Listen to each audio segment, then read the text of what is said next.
Hello everyone and welcome to Cinderful Gaming. I hope you're all doing well, I hope you're all staying safe, and most of all, I hope you're all fighting that war against the grey.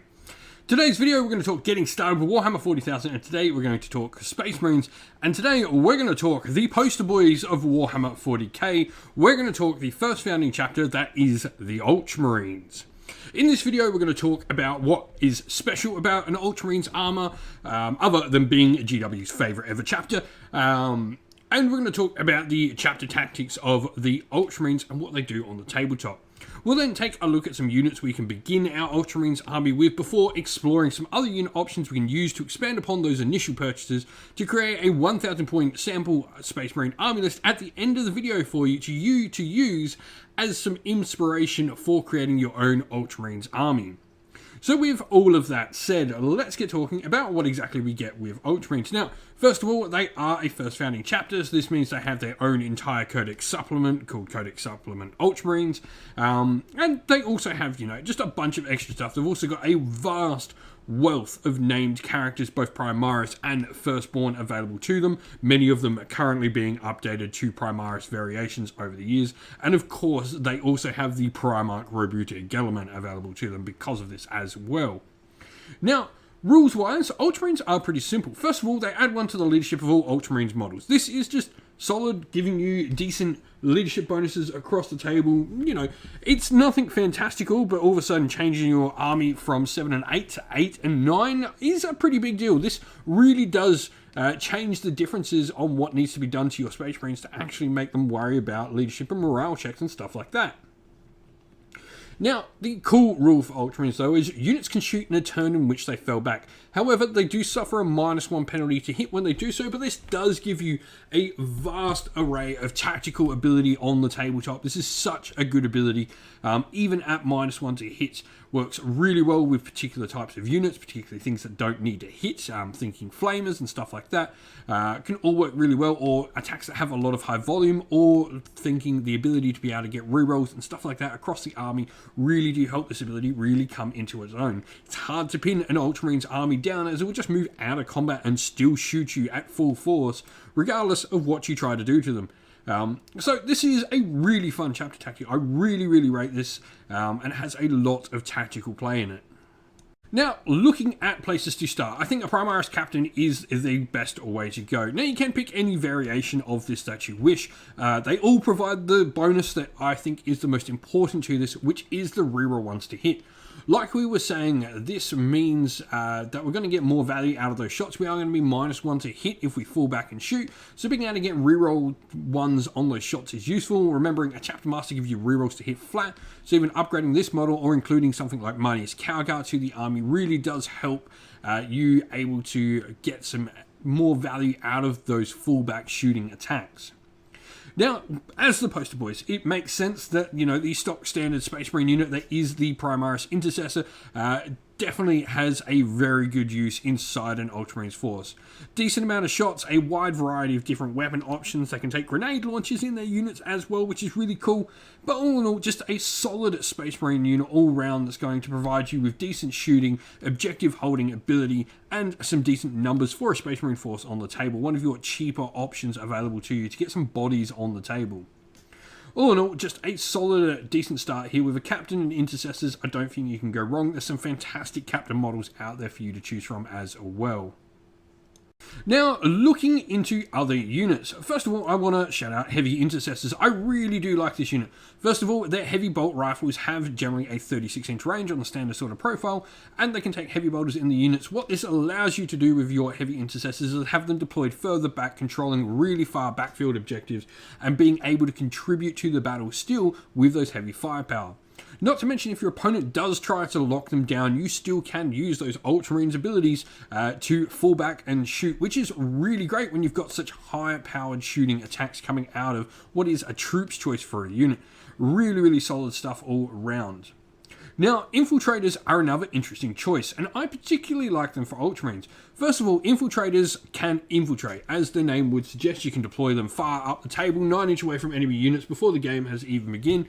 And this just allows you to get some shots on the table and be able to sort of pressure your opponent early doors.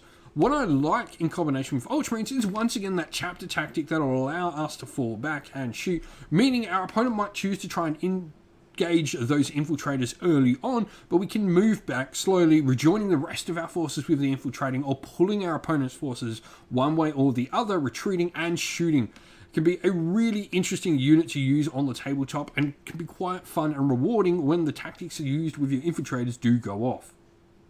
Now, looking into other units, we need some combat potential in here, because while the Ultramarines definitely do have a benefit of shooting, I think you always want a little bit of combat potential in something of a Space Marines force. Aggressors, for me, are a fantastic unit. First of all, they are armed with flamers, so this means they automatically hit with some of their attacks when they choose to shoot, which means that fallback move has no ill effects on us. So anything with a flamer is, to me, pretty good for an Ultramarines force. Of course, you can equip them with other weapons like Fragstorm grenade launchers and stuff like that, and change out their weapon load-ups, which is really fun. And both variations do have a great place to play inside Ultramarines. You've also got the ability where these models effectively count as having power fists in combat, which is really nice for that ×2 strength, getting some extra sort of punch to punch up some monsters and other tougher things in combat. Lastly, the Redemptor Dreadnought. For me, this is just a fantastic piece, regardless of what Space Marine force you're playing. I don't think there's any Space Marine army that wouldn't be better for including a Redemptor Dreadnought. I literally don't think there is one that would not be better for not including one. This can put out an incredible amount of firepower. It has two sort of hull-mounted weapons. It has an underslung gun, either an Onslaught Gatling cannon or a heavy flamer on its fist, and then can have the Macroplasma Incinerator, which is a heavy sort of plasma weaponry for some good heavy infantry and anti-tank weaponry. And it can also have the Icarus rocket pod on top, though it doesn't need to have that if you're trying to save some points. The Redemptor Dreadnought just provides a ton to the army. Not only is it a good fire base, but also has a cool Wisdom of the Ancient stratagem, which will allow it to act as either a captain or as a lieutenant, giving either reroll ones to hit or wound, one of the two, for a single command point. Really useful when running alongside a captain, which will allow you to get more out of this model than you would normally, and just get more buffs onto those units, especially making sure you're getting more attacks through when you fall back. But now that we've talked about all of this, let's see if we can put it all into practice. And so here we have our sample Ultramarines army list, 1,000 points on the nose and 50 power level on the nose as well. If that's the sort of way you like to play your games, it works out perfect for both systems. Now, we are in a patrol detachment, which is costing us 0 command points, as we have got our Warlord inside the patrol detachment, meaning it doesn't cost us anything. Now, we have got a Primaris captain here who is going to be our Warlord. He's got the Calm Under Fire, which is going to be his Warlord trait. Now, this is really, really fun. First of all, what this is going to do is this allows units to not suffer the minus to hit penalty when they shoot, when they fall back, while they're within 6 inches of him. Just a fantastic Warlord trait that I would almost always pick if you can. I just think it adds so much value to the army. For his relic, he's got the Soldier's Blade, which is a -4 AP power sword. Really nice for just making sure his attacks go through and do that much more damage. And he's also got his, power sword, which has been upgraded, and the Mastercrafted Auto Bolt Rifle. I really do like the long-range weapon on him. It allows, if we are trying to play in a more shooting style in a particular matchup, for him to contribute to the battle even when he's not in combat. Troops-wise, we've got 3 different units. First of all, we have a Heavy Intercessor squad of 5 Heavy Intercessors with Heavy Bolt Rifles and a Heavy Bolter in there. And then we have an Intercessor squad and an Infiltrator squad, both with 10 models in the units.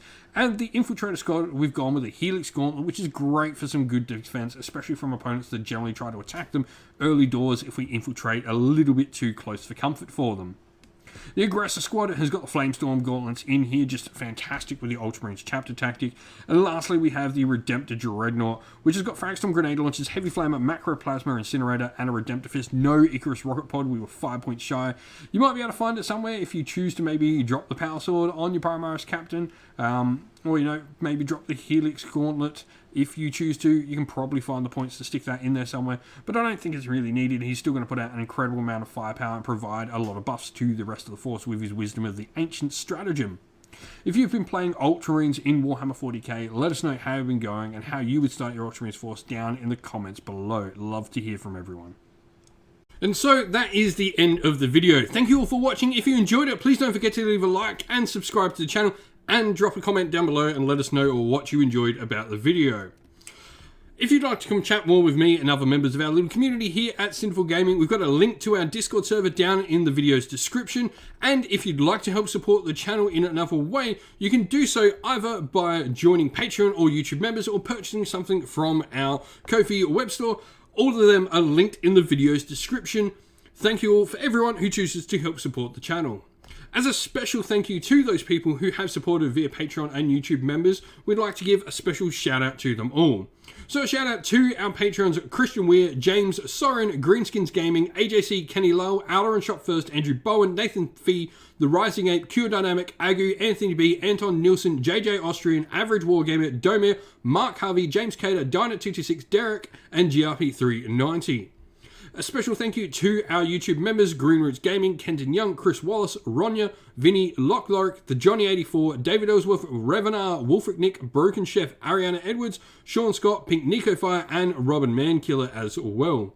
Lastly, a special shout out first of all to Lady Witchfox Art, who does all the amazing artwork for the channel you see, and to Xmorphic, who has done an amazing job at setting up our Discord server for her and making us have a nice place to content and to chat with all of our community. Thank you all for watching once again, everyone. Stay safe, stay well, and most of all, keep fighting that war against the grey. Ciao for now.